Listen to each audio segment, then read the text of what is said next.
Hello there, and welcome to the tour of the Cyberpunk city. Now I do hope that you liked that intro. I did work 2 weeks on it, so it better turns out good. But now this place is finally finished and we can just like, I don't know, make a big tour. I guess I'll just start right here on the right side. So these builds are just kind of filler, you know, these aren't furnished, they're just here to kind of enclose the city, if that makes sense. But if we go back here, this is actually a furnished building. It's actually a power plant. We built this quite a lot of episodes ago. It's probably like 6 months ago by now. And I did upgrade it a bit off camera. I added in this back here and also this, which is kind of inspired by the LA River. If we go inside, I did furnish it a bit. This is kind of like a security office. This is just general storage. And while up here, there's the generator. I mean, it's not 100% convincing, but I mean, you know, I do work with some limitations. So if you consider that, it's not that bad, really. This right here is actually the first building we made in the series. Honestly, it's very vibrant compared to all the other builds around here. I do like it though. I still think it's a pretty cool design. And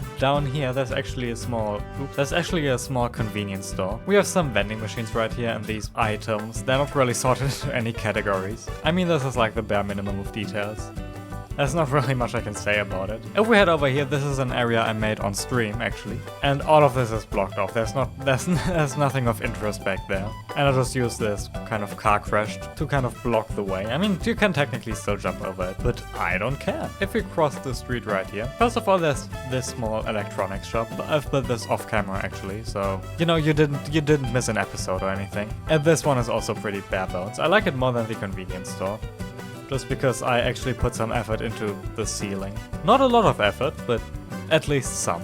But yeah, right next to it, we have the subway station, which is actually, I've actually put a lot of detail in. So, you know, there's the subway train. These are some gates to prevent you from falling onto the tracks. These ceilings are raised. I put some, you know, ventilation equipment up here and the station name with custom lettering. And then the walls are very basic. There's just some advertisements, some benches to wait on, some trash cans, and of course the obligatory vending machines. I really like this interior. There's not much to say about it though. And then, well, what's the best way to tour all of this? The problem is this entire space is very like interconnected, so I don't really know where to resume. I'll just do the other side of the street. Right opposite the first building we did. This right here is a small restaurant. You can sit down, watch the news, have some food. It's basic. It does have this very nice neon sign though. And then this right here we'll do later. And then this right here is the market. Now these market stalls mainly serve food.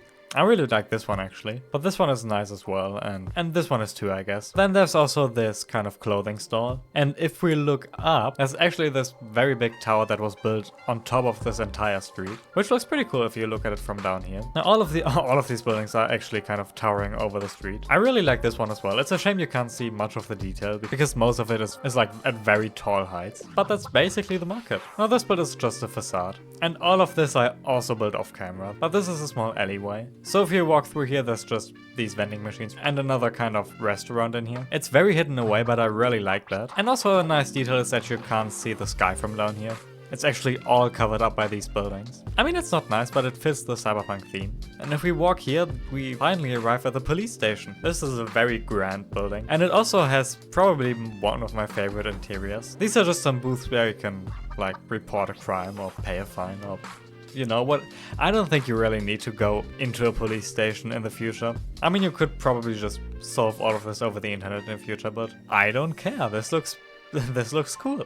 This right here is a small garage for the police car, which I've made off camera as well. I'm sorry. And here we have the area where the police officers are working. So these people are working the jobs right here. Here we have a small changing area, and this is the workspace for the person managing all the emergency calls. And that is the police station. Like I said, this is all very interconnected. First of all, this parking garage actually leads to down here, which is where we started off, and it's turning night already. But instead of going out there, we can also just move around here and call this elevator to get access to the singular apartment I've made for the series. This was part of the second episode, I believe. You know what, never mind though, this is actually my favorite interior, not the police station. It's very colorful. I do really like that though. These are kind of designed to look like those pot hotels in Japan and stuff. And this is the tiniest bathroom I could possibly make. I mean, it's not even cute, it's just cram. But while we're in here, I should probably boost my moods, because we only did like half the tour up until now. And well, there is a bridge that leads into this part of the city, but we can also just walk down here. If we move over here, this is kind of like a smaller side alley. There aren't any interiors on this street, this is just kind of, I don't know, to set the mood, I guess. But there are some interiors if we move up here. So first of all, if we go all the way back and around this corner, there's another small restaurant, very hidden away. But this is probably my favorite one in this entire build. Another vending machine. I won't be addressing all the vending machines in this build. Then right here, there's a small post office. No workers or anything, you just do everything yourself with these small computers. Very, very, very simple interior. Probably realistic though. And if you move up here, there's a small pizza shop. This is probably the only restaurant you can actually like enter in this build. And to be fair, it has a decent interior. This is where you pick up your food. This is where they display the pizzas. It's very obvious. I don't have to comment over all of this. And this is a small basic table where you can eat, you know, if you don't want to eat outside. This is a small pedestrian crossing over this highway, which goes through the entire city. And there's also a small parking lot right here. But if we cross the road and go through this kind of creepy tunnel, we arrive at another small market area. This one has slightly different stalls. Like for example, this one has a stall for used electronics and another food stall. With dedicated tables though, another clothes store, and a second food store. The plaza is also connected to this building though, which is a Ripple duct, because you know, you can't have Cyberpunk without the like cyber implants. And this is where you get them installed.